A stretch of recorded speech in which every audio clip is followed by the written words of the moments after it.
ये है जैसे ना कि हमारा विश्वविद्यालय है, जैसे डॉक्टर बनने के लिए डॉक्टरी पढ़ाई पढ़नी पड़ती है, यहाँ भी ऐसे हमको ऐसे बनना है, यानी लक्ष्मी नारायण। ये तो ऐसे बनेंगे या फिर इनके राज्य में आएंगे, मतलब यहाँ आने के लिए हमको पढ़ाई पढ़नी पड़ेगी, अपने अंदर देवी गुण लाने पड़ेंगे, संस्कार लाने पड़ेंगे। संस्कार तभी आएंगे जब हम पढ़ाई पढ़ेंगे, ज्ञान सुनेंगे ना।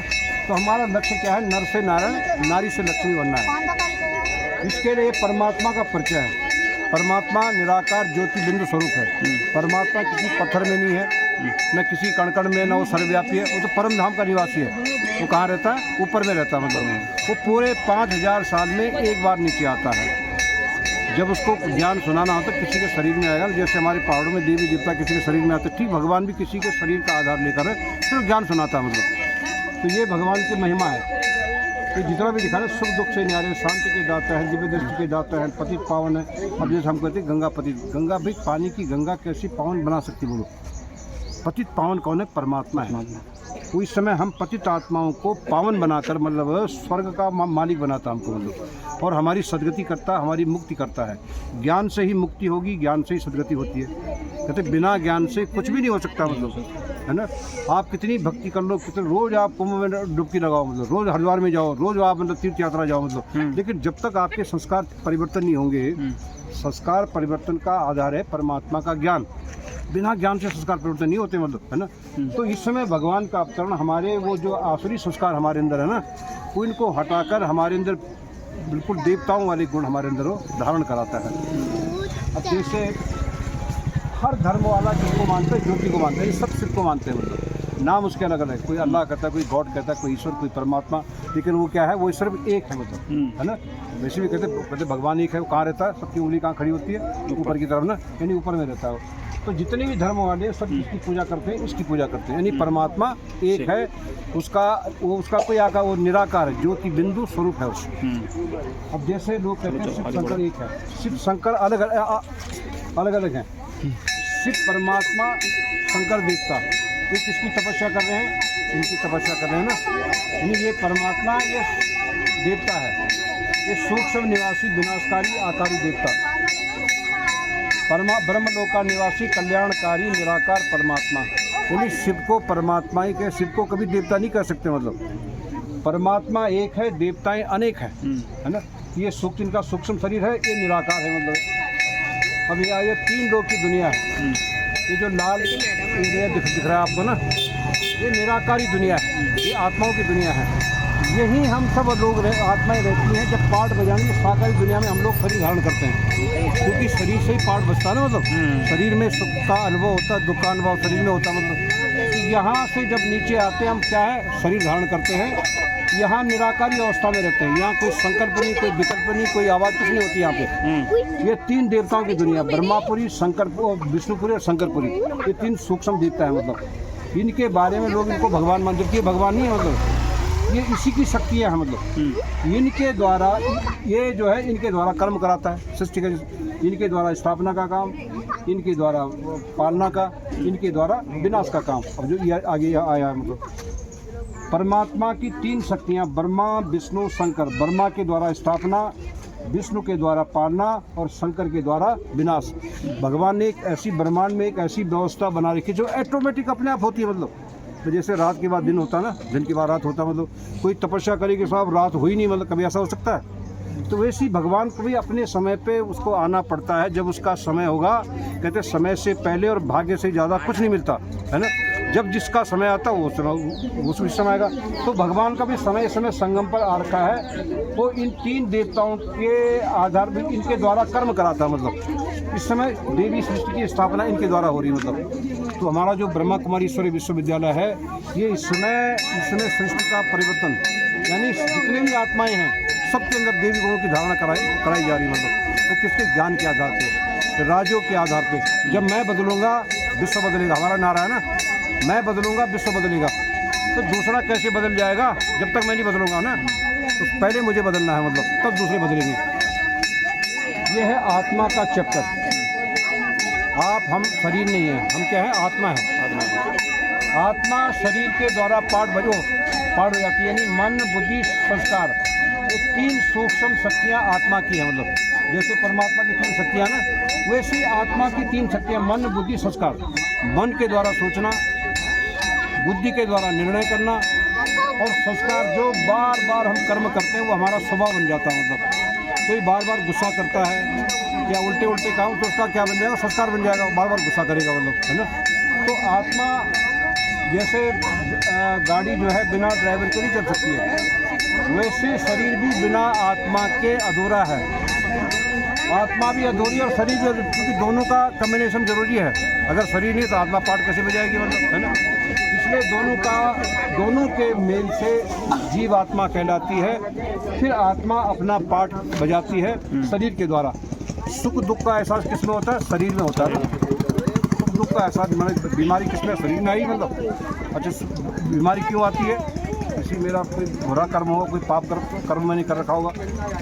आज देखो पूरे हॉस्पिटल कैंसर की बीमारी से पटे भरे है ना। हॉस्पिटल बड़े बड़े, वहाँ मतलब पाँव रखने की जगह नहीं है। बोलो, देखो भारत कितना महान देश है। जिस देश में हम रह रहे हैं ना, हम बहुत भाग्यशाली लोग हैं। मतलब भारत में ही भारत में देवी देवताओं का राज्य होता है। यानी ये सतयुग है। सतयुग में लक्ष्मी नारायण का राज्य होता है। जैसे ही सतयुग खत्म होता है, त्रेता आता है। त्रेता में सीताराम का राज्य होता है। ये दोनों ही स्वर्ग कहलाते हैं। इन युगों में कोई भी नकारात्मक कर्म नहीं होते, यहाँ कोई असर होता ही नहीं, मतलब। लेकिन हमारे शास्त्रों ने यहाँ रावण को दिखा दिया, कंस को दिखा दिया। भगवान कहते हैं यहाँ दुष्ट आदमी आता ही नहीं, यहाँ सब देवी देवता है, मतलब, है ना। अब जैसे ही द्वापर आया, द्वापर से भारत का पतन शुरू हो गया। मतलब भारत पे आक्रमण शुरू हो गए हैं। पहले सबसे पहले आक्रमण किया सिकंदर ने किया, मतलब, है ना। फिर धीरे धीरे कलयुग में पहला आक्रमण किसने? मोहम्मद गौरी ने किया, मतलब, है ना। यहाँ से भारत की पतन की कहानी शुरू हुई, मतलब।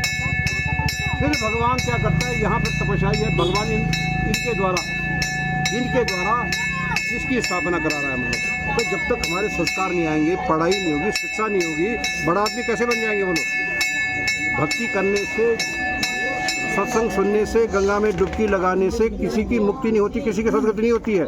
सदगति तभी होगी जब आपको ज्ञान सुनेंगे, अपने संस्कारों को परिवर्तन करेंगे। मतलब ये है पूरे कल्पवृक्ष का झाड़ है। ये धर्मों का झाड़ है ना। ये जो है, ये सब विदेशी धर्म है।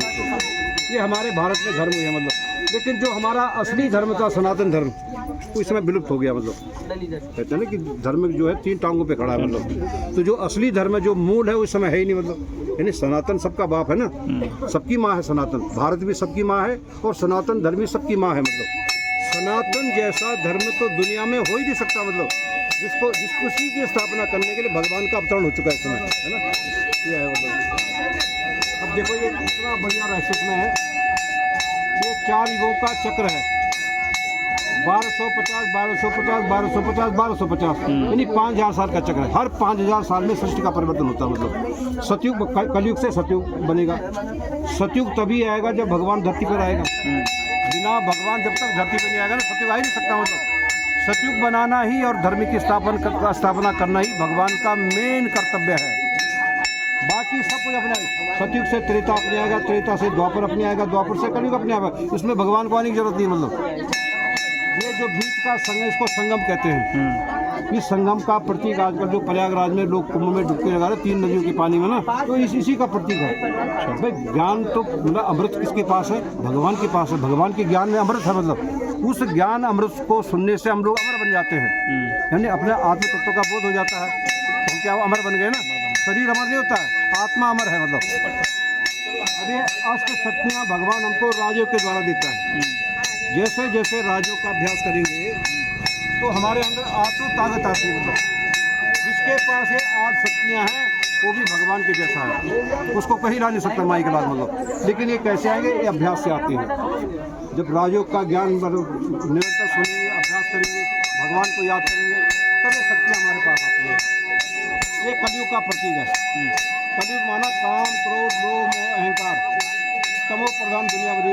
विकारों की आग लगी इसमें। मतलब लड़ाई झगड़े, हिंसा, विश्व युद्ध, ग्रह युद्ध, प्राकृतिक प्रकोप, कहीं भूकंप आ रहा है, कहीं सुनामी आ रही, कहीं कुछ हो रहा। मतलब ना ये कलयुग की निशानी है। मतलब अंत में भगवान इस धरती का विनाश करके 5 विकारों का विनाश हो जाता है। ये 5 विकार सचमुच में नहीं होते हैं मतलब।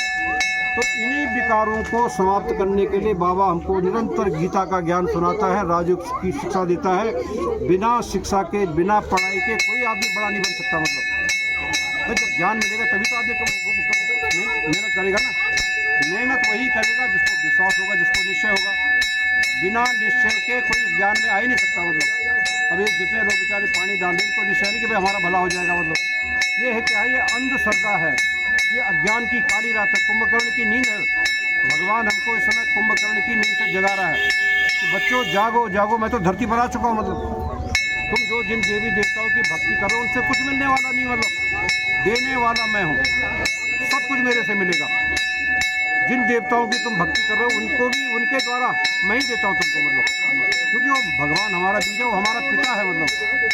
जब तक उस पिता को नहीं पहचानेंगे कैसे भला हो जाएगा बोलो हमारा, है ना। तो हमारा जो विश्वविद्यालय है ना, एक तो बहन जो विज्ञान सुना देती है कि इसका सेंटर के यहाँ पे है, करणपुर में। अच्छा, यहाँ रोज़ क्लास होती है, घंटे क्लास होती है ना, तो 1 घंटे आना मतलब। और ये समय बिल्कुल 2 मतलब 4-5 साल में सब कुछ घटना होनी है मतलब। विनाश भी हो जाएगा, परिवर्तन भी हो जाएगा मतलब। लोगों को मालूम नहीं कि हो क्या रहा है मतलब। अचानक भूकंप आया, पता चला कि सारी धरती नीचे चली गई मतलब। ये चीज़ आज समय आने वाला है मतलब। एटम बम पड़ा, पूरी दुनिया खत्म मतलब। क्या करोगे उस समय मतलब। इसलिए भगवान कह रहे हैं बच्चे मेरे बारे में सबको बताओ, मेरे ज्ञान पर सबका अधिकार है। कोई बाद में शिकायत नहीं करे कि भगवान धरती पर आया था, मुझे किसी ने बताया नहीं मतलब। उस समय तुमको कलंक लगेगा। उसी के लिए हम प्रदर्शन लगाते हैं। भगवान का ज्ञान ठीक है, जिसको सुनना है अच्छा है, जिसको वो भी अच्छा मतलब, है ना। ठीक है।